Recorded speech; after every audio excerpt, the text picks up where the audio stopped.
La protesta y represión en Turquía ponen al descubierto las internas en el seno del gobierno y también las tensiones étnicas, políticas y religiosas que subyacen en su sociedad.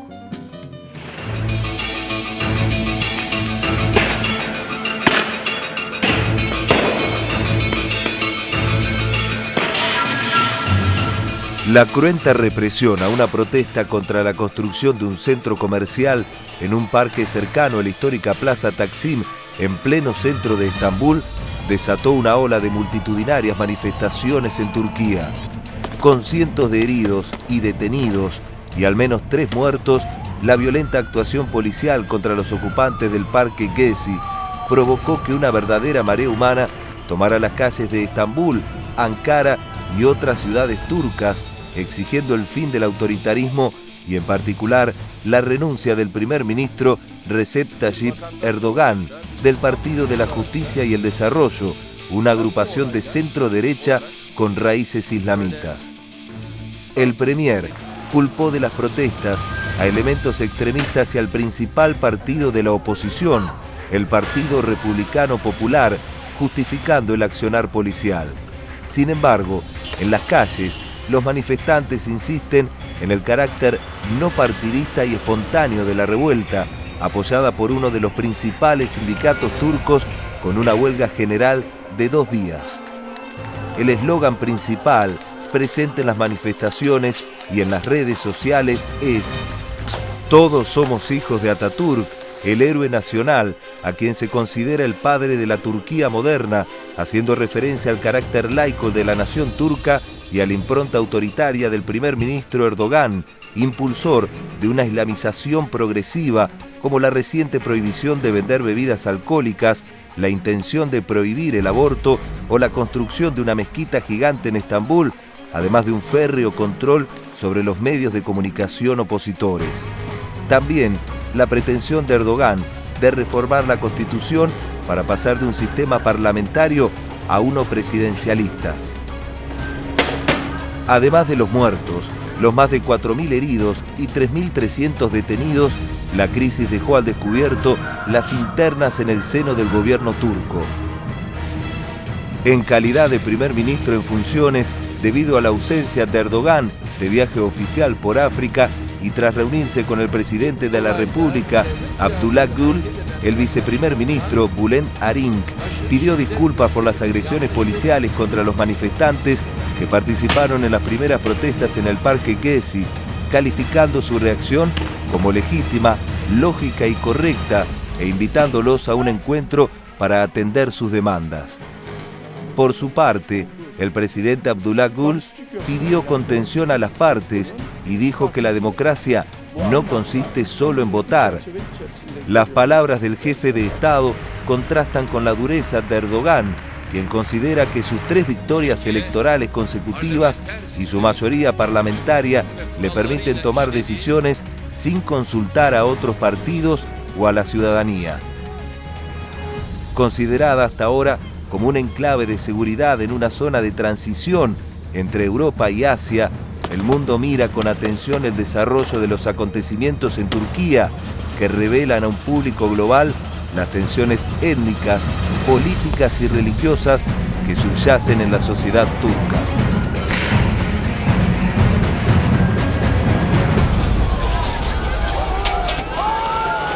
Impresionante como tantas veces vemos en un determinado país que un hecho que parece pequeño, menor, desata una protesta que tiene tantas aristas complejas, porque al fin y al cabo la protesta en contra de la destrucción de un parque para reconstruir unas barracas militares del siglo pasado, también hubo un cementerio armenio, se mezclan muchas cosas, o la protesta por la construcción, un proyecto que no se mencionaba en el informe, de un tercer puente sobre el Bósforo, que recordemos divide a la ciudad de Estambul en 2 partes, que hay ya 2 puentes construidos, desató protestas por todos lados, internas en el gobierno.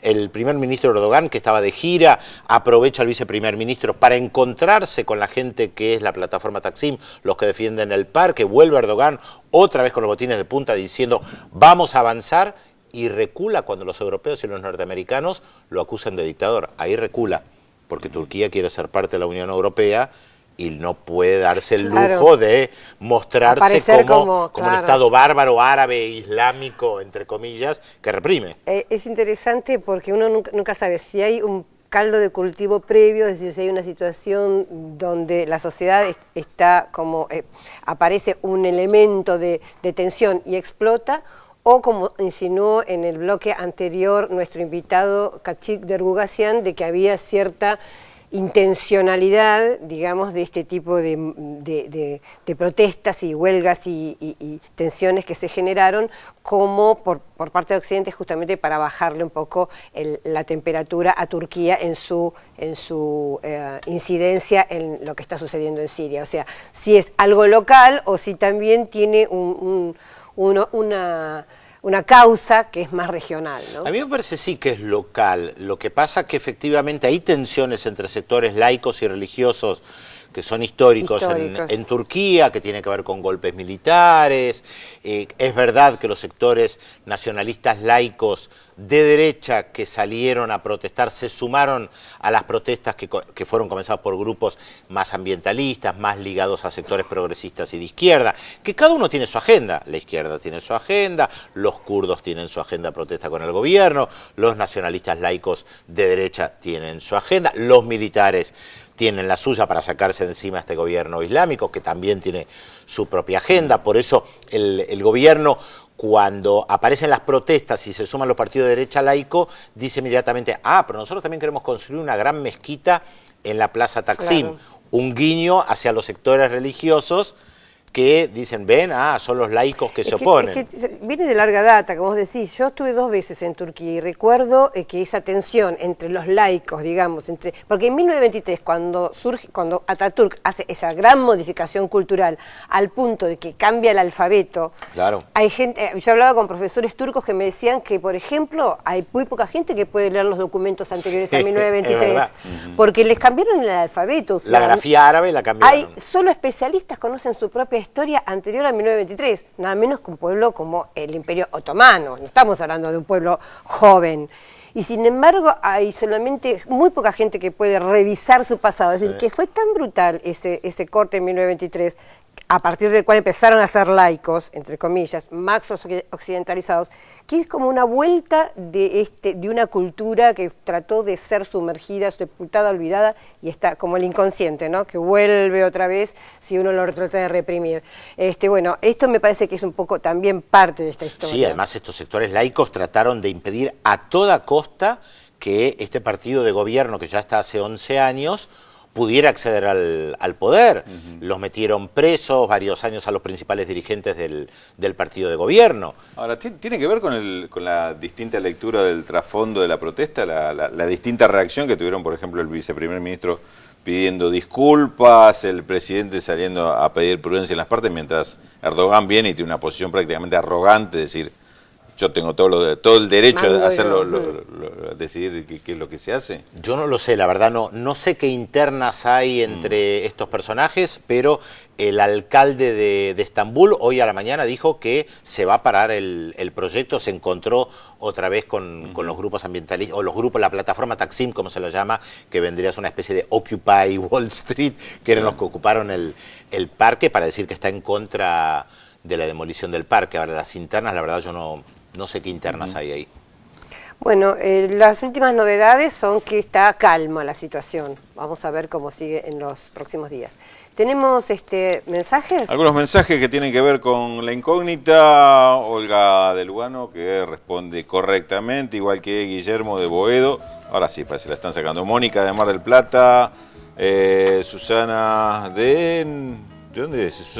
Susana y Julio. De Córdoba, Travesía de Córdoba.